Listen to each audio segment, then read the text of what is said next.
ಅವನಿಗೆ ಇಷ್ಟವಾಗದೇ ಇರತಕ್ಕಂಥ ವಿಚಾರಗಳನ್ನ ಏನೇನು ನೀವು ಮಾಡಬಾರ್ದು. ಕಪ್ಪು ನೀಲಿ ಕೆಂಪು ಬಟ್ಟೆಗಳನ್ನ ಹಾಕೋಬಾರ್ದು. ಪ್ರತಿದಿನ ಕಾಕವಾಹನಕ್ಕೆ ಆಹಾರವನ್ನು ಹಾಕಬೇಕು. ನಿಮ್ಮ ತಾತನ ಮನೆ ಗಂಟೆ ಏನು ಹೋಗಲ್ಲ, ಎಲ್ಲಿಂದನೋ ತಂದು ಕೊಡಲ್ಲ, ಎಲ್ಲೆಲ್ಲೋ ತಿಂತೀವಿ, ಎಲ್ಲೆಲ್ಲೋ ಪಾನಿಪುರಿ ಬೇಲ್ಪುರಿಗೆಲ್ಲ ಕೊಡ್ತೀರಾ ದುಡ್ಡುಗಳು. ಹೋಗಿ ಬಟ್ಟೆ ಬೇರೆ ಅಂತ ಹೇಳ್ಬಿಟ್ಟು ಎಲ್ಲ ಶಾಪಿಂಗ್ ಎಲ್ಲ ಕಾಂಪ್ಲೆಕ್ಸ್ ಹೋಗ್ತೀರಾ, ಎಷ್ಟು ಬೋಳಿಸ್ತೀರಾ ದುಡ್ಡು. ಆದರೆ ಅದೇ ದುಡ್ಡನ್ನು 1 ಪೌಂಡ್ ಬ್ರೆಡ್, ಒಂದು ತಾತನ ಮನೆ ಗಂಟೆ ಹೋಗುತ್ತೆ, 1 ಪೌಂಡ್ ಬ್ರೆಡ್ ಇಟ್ಕೊಂಬಿಡಿ ಮನೇಲಿ. ಆ 1 ಪೌಂಡ್ ಬ್ರೆಡ್ಡನ್ನು ದಿನ ಮಕ್ಕಳಿಗೆ 2, ತಂದೆಗೆ 2, ಎಲ್ಲರೂ ಹೋಗಿ ಸ್ನಾನಕ್ಕೆ ಮೊದಲು 12 ಸೂರ್ಯ ನಮಸ್ಕಾರ ಹಾಕಿ ಗೋಧಿ ಬ್ರೆಡ್ಡೋ ಮೈದಾ ಬ್ರೆಡ್ಡೋ ಯಾವುದೋ ಒಂದು ಎತ್ಕೊಂಡಲ್ಲಿ ಹಾಕಿದ್ರೆ ಎಷ್ಟು ಪಿತೃಗಳು ಸಂತುಷ್ಟ ಪಡ್ತಾರೋ. ಶನಿಗೂ ಅಷ್ಟೇ ಇಷ್ಟ.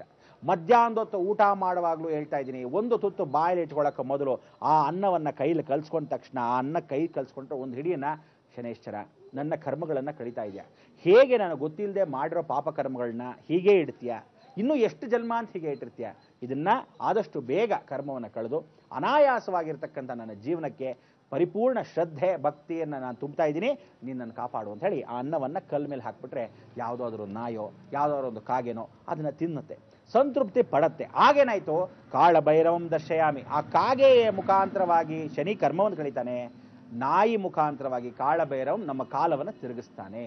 ಅದಕ್ಕೆ ಊಟಕ್ಕೆ ಮೊದಲು ಏನೇ ಮಾಡಲು, ಕೆಲವರು ಏನು ಮಾಡ್ತಾರೆ, ಹೆಂಗಸರು ಊಟ ಮಾಡಿ ಅಂದ ತಕ್ಷಣ ನಮ್ಮ ಯಜಮಾನರು ಸೇರಿ ನಾನೇ ಇಟ್ಬಿಡ್ತೀನಿ ಅಂತಾನೆ. ಯಜಮಾನಪ್ಪನಿಗೆ ದುರಹಂಕಾರ, ಹೋಗೋದೇ ಇಲ್ಲ ದೇವಸ್ಥಾನಕ್ಕೆ.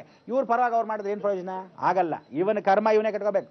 ಪ್ರತಿಯೊಬ್ಬರಿಗೂ ಹೇಳ್ತಾ ಇದ್ದೀನಿ ಕೇಳಿ, ಟ್ರೈನ್ ಹೋಗ್ತಾ ಇದ್ದಾಗ ನೀವು ಹತ್ತಿದ್ರೆ ಹೋಗೋದೊಬ್ಬನೇ ಬರೋದೊಬ್ಬನೇ, ಜೀವನ ಪರ್ಯಂತ ಅಷ್ಟೇ. ಮಧ್ಯದಲ್ಲಿ ಈ ಹೆಂಡತಿ ಮಕ್ಕಳು ಸಂತಾಪ, ಆ ಸಂಬಂಧ ಬಾಂಧವ್ಯ ಇಷ್ಟು ಬಿಟ್ಟರೆ ಸಾಯವಾಗಿ ಹೆಂಡತಿನ ಜೊತೆಗೆ ಕರ್ಕೊಂಡು ಹೋಗಲ್ಲ. ಅದರಿಂದ ಅವನ ಕರ್ಮ ಅವನೇ ಅನುಭವಿಸ್ಬೇಕು, ಇವನ ಕರ್ಮ ಇವನೇ ಅನುಭವಿಸ್ಬೇಕು. ಶನೇಶ್ವರನಿಗೆ ಭಯ ಭೀತಿ ಯಾಕೆ ಅಂದರೆ, ಒಂದು ಸರಿ ಯಮಧರ್ಮರಾಜ ಹೇಳಿದ್ನಂತೆ, ಮನೆಯಲ್ಲೇ ಕೂತಿದ್ದಾಗ ಯಮಧರ್ಮರಾಜನಿಗೆ ಶ್ರೇಷ್ಠ ಪೂಜೆ ಪುನಸ್ಕಾರಗಳನ್ನು ಮಾಡ್ತಾ ಇರಲಿಲ್ಲ. ಶನಿಗೆ ಜಾಸ್ತಿ ಆಚರಣೆ ಪೂಜೆ ಪುನಸ್ಕಾರ. ಛಾಯಾದೇವಿ ಬಹಳ ಪ್ರೀತಿಯಿಂದ ಬೆಳೆಸ್ತಕ್ಕಂಥ ಶನೇಶ್ವರ. ಛಾಯಾ ಅಂದರೆ ನೆರಳು.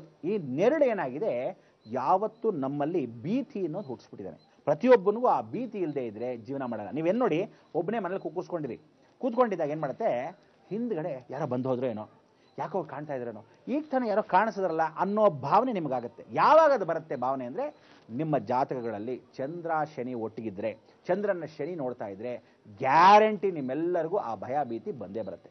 ಕೆಲವು ಮಕ್ಕಳು ಚಿಕ್ಕ ವಯಸ್ಸಲ್ಲಿ ನೋಡಿ ಅವ್ರಿಗೆ ಬಂದಿದೆ ಅಂತ ಹೆಂಗೆ ಗೊತ್ತಾಗುತ್ತೆ ಅಂದರೆ, ಬೆಡ್ ವೆಟ್ಟಿಂಗ್, ಉಚ್ಚೆ ಹೋಯ್ತಾನೇ ಇರ್ತಾರೆ ಹಾಸಿಗೆಲಿ. ಅವ್ನು ಸ್ವಲ್ಪ ಭಾಳ ದೊಡ್ಡವನಾದ್ರೂ ಉಚ್ಚೆ ಹೋಯ್ತಾ ಇರ್ತಾರೆ. ಹಾಗೆ ಆ ಜೀವನ ಇಷ್ಟು ದೊಡ್ಡ ಹುಡುಗಾನು ಉಚ್ಚೆ ಹೋಯ್ತಿದ್ದಾನೆ ಅಂತ ನೀವು ಅನ್ಕೋಬೋದು. ಆದರೆ ಶನಿ ನೀಚನಾಗಿರೋದ್ರಿಂದ, ಶನಿ ಸಂಚಾರದಿಂದ ಅವನ ಮನೆಯಲ್ಲಿ ಅವ್ರ ಕುಟುಂಬ ಸೇರ್ಕೊಂಡ್ಬಿಟ್ಟಿದ್ದಾನೆ. ಗಮನ ಇರಬೇಕು. ಅದಕ್ಕೆ ಅಡುಗೆ ಮನೆ ಎಷ್ಟು ಶುಚಿರ್ಭೂತ ಇಟ್ಕೋಬೇಕು. ಹೆಂಗಸರು ಸ್ನಾನ ಮಾಡಿ ಅಡುಗೆ ಮನೆ ಪ್ರವೇಶ ಮಾಡಬೇಕು. ಅಡುಗೆಗೆ ಮೊದಲೇ ನೈಟಿಗಳು ಹಾಕ್ಕೊಂಡು ಹೊರಗಡೆ ಹೋಗಿ ಅಡುಗೆಗಳನ್ನ ಮೊದಲೇ ಮಾಡ್ತೀನಿ ಅಂತ ಕೂತ್ಕೊಂಡ್ರೆ, ಸ್ನಾನ ಮಾಡದೆ ನಿಮ್ಮ ಮನೇಲಿ ಶನಿ ಇರೋದು ಗ್ಯಾರಂಟಿ. ಬಾತ್ರೂಮ್ಗೆ ಹೋದರೆ ಕಾಲು ತೊಳ್ಕೊಂಬರ್ಬೇಕು. ಕಾಲು ಹಿಂಬಡಿ ನೀರು ಬಿದ್ದಿಲ್ಲ, ಕಾಲು ಸರಿಯಾಗಿ ತೊಳ್ಕೊಂಡಿಲ್ಲ, ಶನಿ ಗ್ಯಾರಂಟಿ. ಮನೆಯಲ್ಲಿ ದೇವ್ರ ಮನೆಯಲ್ಲಿ ಏನಾದರೂ ಸ್ವಲ್ಪ ಮಟ್ಟಿಗಾದರೂ ಗೂಡು ಕಟ್ಟಿತು, ಅಲ್ಲೆಲ್ಲ ಬೂಸ್ಟ್ ಕಟ್ಟಿರುತ್ತೆ, ಈ ಕಡೆ ಎಲ್ಲ ಧೂಳಾಗಿರುತ್ತೆ, ಅಲ್ಲಿ ಜೇಡ್ರು ಬಲೆ ಕಟ್ಟಿರುತ್ತೆ, ಇಂಥವ್ರ ಮನೇಲಿ ಶನಿ ಇರೋದು ಗ್ಯಾರಂಟಿ. ಯಾರ್ಯಾರ ಮನೆ ಬಾತ್ರೂಮ್ಗಳಲ್ಲಿ ಪಾಚಿ ಕಟ್ಟಿರುತ್ತೆ, ಜಾರೋದು ಗ್ಯಾರಂಟಿ. ಯಾಕೆಂದರೆ ನಿಮಗೆ ಸೈಂಟಿಫಿಕಲ್ಲಾಗೂ ಪ್ರಾಕ್ಟಿಕಲ್ಲಾಗೂ ಅದೇ ರೀತಿ. ಪಾಚಿ ಯಾವಾಗ ಕಟ್ಟತ್ತೆ ಅಂದರೆ, ಕುಜ ಶನಿ ಇಬ್ಬರು ಒಟ್ಟಿಗೆ ಕೂತಿದ್ದಾಗ ಆ ಮನೇಲಿ ಕೆಲಸದವರೇ ಬರಲ್ಲ, ಇವರೇ ಗುಡಿಸ್ಕೋಬೇಕು. ವೃದ್ಧ ಅಂದರೆ ಶನಿ ಬಂದು ವಯಸ್ಸಾದವನು ಅಂತ. ಆ ಮನೇಲಿ ಬರೀ ವಯಸ್ಸಾದವರೇ ವಾಸ ಮಾಡಿರ್ತಾರೆ. ಕರೆಕ್ಟಾಗಿ ಅವ್ನು ಜಾರ್ ಬೀಳಬೇಕು. ಶನಿ ಜೊತೆ ಕುಜ, ಶನಿ ದಶೆ, ಕುಜ ಭುಕ್ತಿ. ಬಾತ್ರೂಮಲ್ಲಿ ಜಾರ್ ಬೀಳಕ್ಕೆ ಏನು ಮಾಡಬೇಕು? ಪಾಚಿ ಕಟ್ಟಲೇಬೇಕು, ನೀವು ಜಾರ್ ಬೀಳಕ್ಕೆ ರೆಡಿ ಆಗಬೇಕು. ಅದಕ್ಕೆ ಅವನು ಏನು ಮಾಡ್ತಾನೆ, ನೀರನ್ನು 24 ಗಂಟೆ ಲೀಕಿಂಗ್ ಟ್ಯಾಪ್, ಕೊಳಾಯಲ್ಲಿ ಸೋರ್ತಾನೇ ಇರೋ ಥರ ಮಾಡ್ಬಿಡ್ತಾನೆ. ಇಲ್ಲ ಏನು ಮಾಡ್ತಾನೆ, 24 ಗಂಟೆ ಹೆಂಡತಿ ಬರೀ ಪಾತ್ರೆ ಉಜ್ತಾನೆ ಇರ್ತಾಳೆ, ಬಟ್ಟೆ ತೊಳಿತಾನೆ ಇರ್ತಾಳೆ, ಸೋಪ್ ಹಾಕ್ತಾನೆ ಇರ್ತಾಳೆ. ಇಂಥ ಒಂದು ಕರ್ಮ. ಇದೆಲ್ಲ ನೀವು ಸೂಕ್ಷ್ಮವಾಗಿ ಗಮನಿಸ್ತಾ ಬಂದರೆ ಅವ್ರ ಮನೇಲಿ ಶನಿ ಜಾಸ್ತಿ ಇರ್ತಾನೆ.